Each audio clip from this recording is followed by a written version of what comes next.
ओम नमो भगवते वासुदेवाय। श्रीमद् भागवत महापुराण षष्ठ स्कंद पहला अध्याय अजामिलोपाख्यान का प्रारंभ। राजा परीक्षित ने कहा, भगवान, आप पहले निवृत्ति मार्ग का वर्णन कर चुके हैं तथा यह बतला चुके हैं कि उसके द्वारा अर्चिरादि मार्ग से जीव क्रमशः ब्रह्मलोक में पहुंचता है और फिर ब्रह्मा के साथ मुक्त हो जाता है। मुनिवर, इसके सिवा आपने उस प्रवृत्ति मार्ग का भी भलीभांति वर्णन किया है जिससे त्रिगुणमय स्वर्ग आदि लोगों की प्राप्ति होती है और प्रकृति का संबंध न छूटने के कारण जीवों को बार बार जन्म मृत्यु के चक्कर में आना पड़ता है। आपने यह भी बतलाया कि अधर्म करने से अनेक नरकों की प्राप्ति होती है और उनका विस्तार से वर्णन भी किया। आपने उस प्रथम मनवंतर का वर्णन किया जिसके अधिपति स्वयंभू मनु थे। साथ ही प्रियव्रत और उत्तानपाद के वंशों तथा चरित्रों का एवं द्वीप, वर्ष, समुद्र, पर्वत, नदी, उद्यान और विभिन्न द्वीपों के वृक्षों का भी निरूपण किया। भूमंडल की स्थिति, उसके द्वीप वर्षादि विभाग, उनके लक्षण तथा परिमाण, नक्षत्रों की स्थिति, अतल वितल आदि भू विवर और भगवान ने इन सब की जिस प्रकार सृष्टि की उसका वर्णन भी सुनाया। महाभाग, अब मैं वह उपाय जानना चाहता हूं जिसके अनुष्ठान से मनुष्यों को अनेकानेक भयंकर यातनाओं से पूर्ण नरकों में न जाना पड़े। आप कृपा करके उसका उपदेश कीजिए। श्री सुखदेव जी ने कहा, मनुष्य मन, वाणी और शरीर से पाप करता है। यदि वह उन पापों का इसी जन्म में प्रायश्चित न कर ले तो मरने के बाद उसे अवश्य ही उन भयंकर यातनापूर्ण नरकों में जाना पड़ता है जिनका वर्णन मैंने तुम्हें सुनाया है। इसलिए बड़ी सावधानी और सजगता के साथ रोग एवं मृत्यु के पहले ही शीघ्र से शीघ्र पापों की गुरुता और लघुता पर विचार करके उनका प्रायश्चित कर डालना चाहिए। जैसे मर्मज्ञ चिकित्सक रोगों का कारण और उनकी गुरुता लघुता जानकर झटपट उनकी चिकित्सा कर डालता है। राजा परीक्षित ने कहा, भगवन, मनुष्य राजदंड, समाजदंड आदि लौकिक और शास्त्रोक्त नरक गमन आदि पारलौकिक कष्टों से यह जानकर भी कि पाप उसका शत्रु है, पाप वासनाओं से विवश होकर बार बार वैसे ही कर्मों में प्रवृत्त हो जाता है। ऐसी अवस्था में उसके पापों का प्रायश्चित कैसे संभव है? मनुष्य कभी तो प्रायश्चित आदि के द्वारा पापों से छुटकारा पा लेता है, कभी फिर उन्हें ही करने लगता है। ऐसी स्थिति में मैं समझता हूं कि जैसे स्नान करने के बाद धूल डाल लेने के कारण हाथी का स्नान व्यर्थ हो जाता है, वैसे ही मनुष्य का प्रायश्चित करना भी व्यर्थ ही है। श्री सुखदेव जी ने कहा, वस्तुतः कर्म के द्वारा ही कर्म का निर्बीज नाश नहीं होता, क्योंकि कर्म का अधिकारी अज्ञानी है। अज्ञान रहते पाप वासनाएं सर्वथा नहीं मिट सकती। इसलिए सच्चा प्रायश्चित तो तत्व ज्ञान ही है। जो पुरुष केवल सुपथ्य का ही सेवन करता है उसे रोग अपने वश में नहीं कर सकते। वैसे ही परीक्षित, जो पुरुष नियमों का पालन करता है वह धीरे धीरे पाप वासनाओं से मुक्त हो कल्याणप्रद तत्व ज्ञान प्राप्त करने में समर्थ होता है। जैसे बांसों के झुरमुट में लगी आग बांसों को जला डालती है, वैसे ही धर्मज्ञ और श्रद्धावान धीर पुरुष तपस्या, ब्रह्मचर्य, इंद्रिय दमन, मन की स्थिरता, दान, सत्य, बाहर भीतर की पवित्रता तथा यम एवं नियम, इन 9 साधनों से मन, वाणी और शरीर द्वारा किए गए बड़े से बड़े पापों को भी नष्ट कर देते हैं। भगवान की शरण में रहने वाले भक्तजन जो बिरले ही होते हैं, केवल भक्ति के द्वारा अपने सारे पापों को उसी प्रकार भस्म कर देते हैं जैसे सूर्य कुहरे को।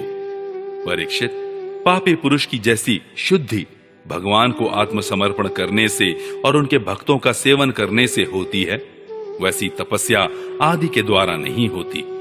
जगत में यह भक्ति का पंथ ही सर्वश्रेष्ठ, भय रहित और कल्याण स्वरूप है, क्योंकि इस मार्ग पर भगवत परायण सुशील साधु जन चलते हैं।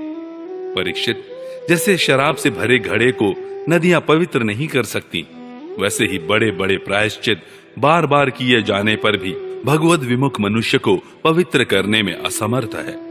जिन्होंने अपने भगवत गुणानुरागी मन मधुकर को भगवान श्री कृष्ण के चरणार विंद मकरंद का एक बार पान करा दिया, उन्होंने सारे प्रायश्चित कर लिए। वे स्वप्न में भी यमराज और उनके पाशधारी दूतों को नहीं देखते, फिर नरक की तो बात ही क्या है। परीक्षित, इस विषय में महात्मा लोग एक प्राचीन इतिहास कहा करते हैं। उसमें भगवान विष्णु और यमराज के दूतों का संवाद है। तुम मुझसे उसे सुनो। कान्यकुब्ज नगर में एक दासीपति ब्राह्मण रहता था। उसका नाम था अजामिल। दासी के संसर्ग से दूषित होने के कारण उसका सदाचार नष्ट हो चुका था। वह पतित कभी बटोहियों को बांधकर उन्हें लूट लेता, कभी लोगों को जुए के छल से हरा देता, किसी का धन धोखाधड़ी से ले लेता तो किसी का चुरा लेता। इस प्रकार अत्यंत निंदनीय वृत्ति का आश्रय लेकर वह अपने कुटुंब का पेट भरता था और दूसरे प्राणियों को बहुत ही सताता था।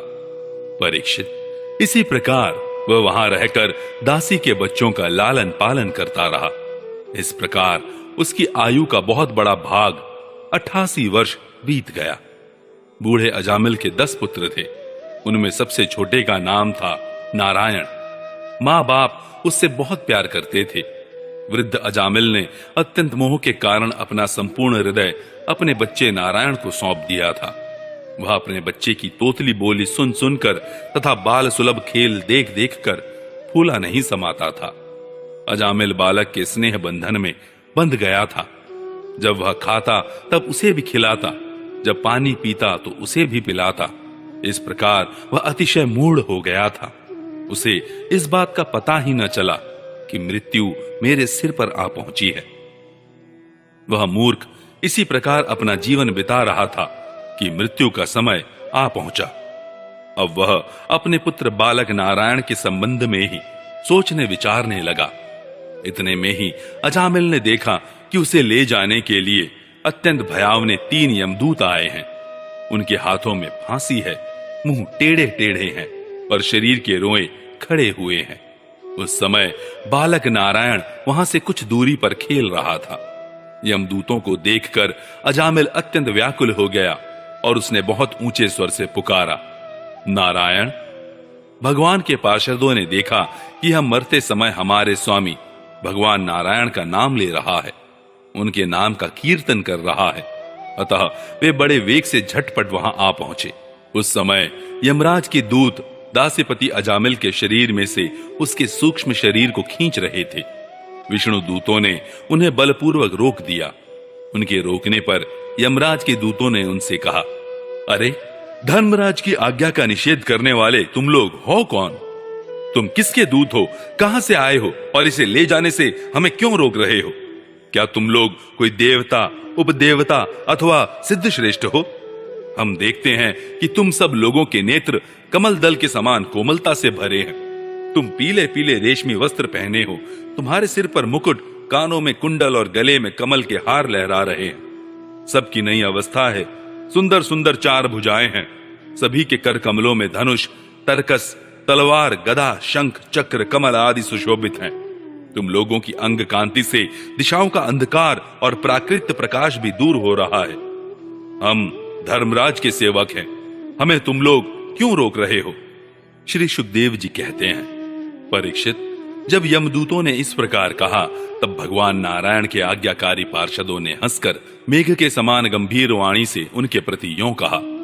भगवान के पार्षदों ने कहा, यमदूतों, यदि तुम लोग सचमुच धर्मराज के आज्ञाकारी हो तो हमें धर्म का लक्षण और धर्म का तत्व सुनाओ। दंड किस प्रकार दिया जाता है? दंड का पात्र कौन है?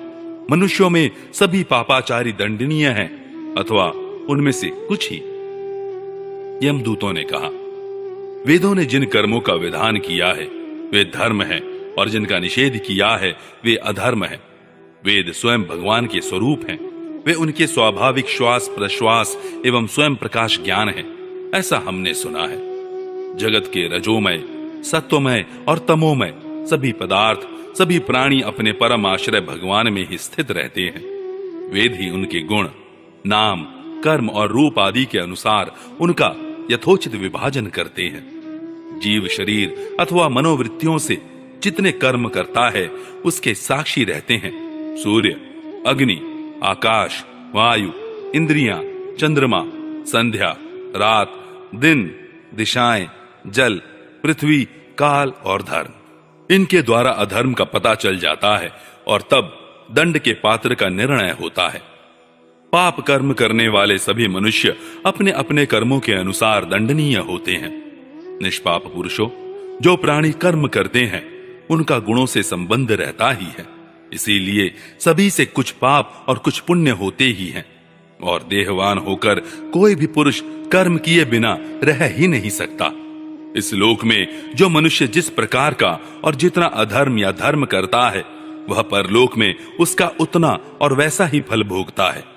देव शिरोमणियों, सत्व, रज और तम, इन तीन गुणों के भेद के कारण इस लोक में भी तीन प्रकार के प्राणी दीख पड़ते हैं। पुण्यात्मा, पापात्मा और पुण्य पाप दोनों से युक्त, अथवा सुखी, दुखी और सुख दुख दोनों से युक्त। वैसे ही परलोक में भी उनकी त्रिविधता का अनुमान किया जाता है। वर्तमान समय ही भूत और भविष्य का अनुमान करा देता है, वैसे ही वर्तमान जन्म के पाप पुण्य भी भूत और भविष्य जन्मों के पाप पुण्य का अनुमान करा देते हैं। हमारे स्वामी अजन्मा भगवान सर्वज्ञ यमराज सबके अंतःकरणों में ही विराजमान है, इसलिए वे अपने मन से ही सबके पूर्व रूपों को देख लेते हैं। वे साथ ही उनके भावी स्वरूप का भी विचार कर लेते हैं। जैसे सोया हुआ अज्ञानी पुरुष स्वप्न के समय प्रतीत हो रहे कल्पित शरीर को ही अपना वास्तविक शरीर समझता है, सोए हुए अथवा जागने वाले शरीर को भूल जाता है, वैसे ही जीव भी अपने पूर्व जन्मों की याद भूल जाता है और वर्तमान शरीर के सिवा पहले और पिछले शरीरों के संबंध में कुछ भी नहीं जानता। सिद्ध पुरुषों, जीव इस शरीर में 5 कर्मेंद्रियों से लेना देना, चलना फिरना आदि काम करता है। 5 ज्ञानेंद्रियों से रूप, रस आदि 5 विषयों का अनुभव करता है और 16वें मन के साथ 17वां वह स्वयं मिलकर अकेले ही मन, ज्ञानेंद्रिय और कर्मेंद्रिय इन तीनों के विषयों को भोगता है। जीव का यह 16 कला और सत्वादि 3 गुणों वाला लिंग शरीर अनादि है। यही जीव को बार बार हर्ष, शोक, भय और पीड़ा देने वाले जन्म मृत्यु के चक्कर में डालता है। जो जीव अज्ञानवश काम, क्रोध, लोभ, मोह, मद, मत्सर इन 6 शत्रुओं पर विजय प्राप्त नहीं कर लेता, उसे इच्छा न रहते हुए भी विभिन्न वासनाओं के अनुसार अनेकों कर्म करने पड़ते हैं। वैसी स्थिति में वह रेशम के कीड़े के समान अपने को कर्म के जाल में जकड़ लेता है और इस प्रकार अपने हाथों मोह का शिकार बन जाता है। कोई शरीरधारी जीव बिना कर्म किए कभी एक क्षण भी नहीं रह सकता। प्रत्येक प्राणी के स्वाभाविक गुण बलपूर्वक विवश करके उससे कर्म कराते हैं। जीव अपने पूर्व जन्मों के पाप पुण्यमय संस्कारों के अनुसार स्थूल और सूक्ष्म शरीर प्राप्त करता है। उसकी स्वाभाविक एवं प्रबल वासनाएं कभी उसे माता के जैसा बना देती हैं तो कभी पिता के जैसा। प्रकृति का संसर्ग होने से ही पुरुष अपने को अपने वास्तविक स्वरूप के विपरीत लिंग शरीर मान बैठता है। यह विपर्य भगवान के भजन से शीघ्र ही दूर हो जाता है। देवताओं, आप जानते ही हैं कि यह अजामिल बड़ा शास्त्रज्ञ था। शील, सदाचार और सद्गुणों का तो यह खजाना ही था। ब्रह्मचारी, विनयी, जितेंद्रिय, सत्यनिष्ठ, मंत्रवेत्ता और पवित्र भी था। इसने गुरु, अग्नि, अतिथि और वृद्ध पुरुषों की सेवा की थी। अहंकार तो इसमें था ही नहीं। यह समस्त प्राणियों का हित चाहता, उपकार करता, आवश्यकता के अनुसार ही बोलता और किसी के गुणों में दोष नहीं ढूंढता था। एक दिन यह ब्राह्मण अपने पिता के आदेशानुसार वन में गया और वहां से फल फूल समिधा तथा कुश लेकर घर के लिए लौटा। लौटते समय इसने देखा कि एक भ्रष्ट शूद्र जो बहुत कामी और निर्लज्ज है, शराब पीकर किसी वेश्या के साथ विहार कर रहा है। वेश्या भी शराब पीकर मतवाली हो रही है। नशे के कारण उसकी आंखें नाच रही हैं। वह अर्धनग्न अवस्था में हो रही है।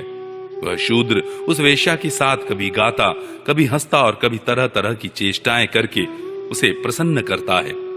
निष्पाप पुरुषों, शूद्र की भुजाओं में अंगरागादि, कामोद्दीपक वस्तुएं लगी हुई थी और वह उनसे उस कुल्टा का आलिंगन कर रहा था। अजामिल उन्हें इस अवस्था में देखकर सहसा मोहित और काम के वश हो गया। यद्यपि अजामिल ने अपने धैर्य और ज्ञान के अनुसार अपने काम वेग से विचलित मन को रोकने की बहुत बहुत चेष्टाएं की, परंतु पूरी शक्ति लगा देने पर भी वह अपने मन को रोकने में असमर्थ रहा। उस वेश्या को निमित्त बनाकर काम पिशाच ने अजामिल के मन को ग्रस लिया। इसकी सदाचार और शास्त्र संबंधी चेतना नष्ट हो गई। अब यह मन ही मन उसी वेश्या का चिंतन करने लगा और अपने धर्म से विमुख हो गया।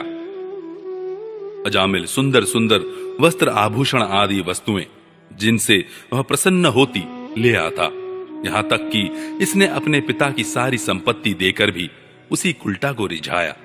यह ब्राह्मण उसी प्रकार की चेष्टा करता जिससे वह वैश्या प्रसन्न हो। उस स्वच्छंद चारिणी कुल्टा की तिरछी चितवन ने इसके मन को ऐसा लुभा लिया कि इसने अपनी कुलीन नवयुवती और विवाहिता पत्नी तक का परित्याग कर दिया।